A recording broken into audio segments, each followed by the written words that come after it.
Okay, so what happens when a man wrongfully convicted of murder walks out of prison after 10 long years and walks straight back into the conspiracy that put him there? Today, we are breaking down the sprawling, gritty, and surprisingly tender world of Claudia Reid's crime romance, Lemon Man and Sunrise Bites. This is a story about a decade-old lie, a citywide conspiracy, and a love that somehow ignites in the most dangerous circumstances imaginable. The story just throws you right into the deep end with this chilling three-line hook from the prologue. The blood, the blow, the betrayal. This immediately snaps us back 10 years to a warehouse deal that went completely, fatally wrong. And trust me, this isn't just a catchy phrase, it's the very foundation for everything that's about to unfold. We're talking a violent crime, a powerful drug, and a betrayal that's going to echo for a decade. So here's the timeline, which is really at the heart of this whole thing. 10 years ago, a guy named Big Tigga is murdered, and our protagonist, Cameron Cross, takes the fall. He gets framed and locked away. But the story really begins in the present day, with Cam stepping out of prison. He's a man just trying to escape his past, but of course, he ends up walking straight into the mystery that ruined his life. All right, so let's start with that foundational crime, right? The lie that's been festering for a decade, and the two people who are about to get caught right in its crossfire.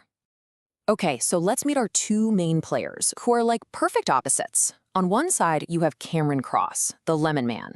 He's an ex-Marine, totally haunted by a decade of wrongful imprisonment. The book says he smells like lemons and gunpowder, which is just a perfect metaphor, right?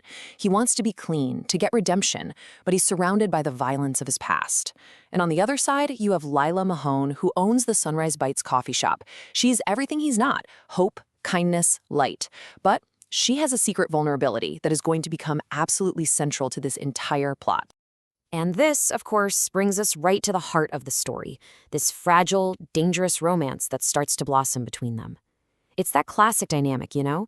The broken man and the woman who might just be his salvation, or his complete and total ruin. And now, let's introduce the story's most unique narrator, Delilah, Lila's little terrier. Her paw journal entries are, honestly, a brilliant storytelling device. They give us this unfiltered outside perspective on what our main characters are feeling. This first entry just nails Cam's whole threatening vibe and Delilah's immediate, fierce protectiveness. It's funny, but it's also some serious foreshadowing. Okay, we have to talk about Lila's heart condition because this is a huge plot point. This isn't just some minor character detail, it's a ticking clock woven into the entire story. The villains? Well, they figure out pretty fast that the easiest way to break a guy like Cameron Cross isn't to attack him directly. No, it's to go after the one thing he's starting to care about, and basically turn her own body into a weapon against them. So as Cam and Lila get closer, the ghosts of his past just refuse to stay buried. He starts pulling at the loose threads of that 10-year-old lie, and what he finds is a massive conspiracy that goes all the way to the top of the city's power structure. And here's the whole crew of villains. You've got District Attorney Jack Sambro at the top, the hidden kingpin pulling all the strings. Joanne Mailer is the master manipulator, using her political power to control everything. Captain Peter Moore is the corrupt cop on the ground, the enforcer who has a personal grudge against Cam. And then there's Taluma Mailer, the mayor's daughter. She's the total wild card, and the one who was actually there when the crime went down. So what's the key to blowing this whole conspiracy wide open? It all comes down to a single piece of evidence from 10 years ago, that warehouse surveillance tape. Cam finds out the version they used to convict him was doctored. The original, raw footage, it reveals two shocking truths. One, that Tallulah Mailer was at the scene. And two, the guy who actually pulled the trigger and killed Big Tigga was the very same police captain who arrested Cam for it, Peter Moore. The closer Cam gets to the truth, the more the villains turn up the heat on Lila. It starts with mind games, a threatening note slipped under her door. Then it gets physical. Someone tampers with her heart medication and she almost dies. And finally, it becomes a full-blown, terrifying home invasion. Every single step is designed to exploit her weakness and just completely break Cam's spirit.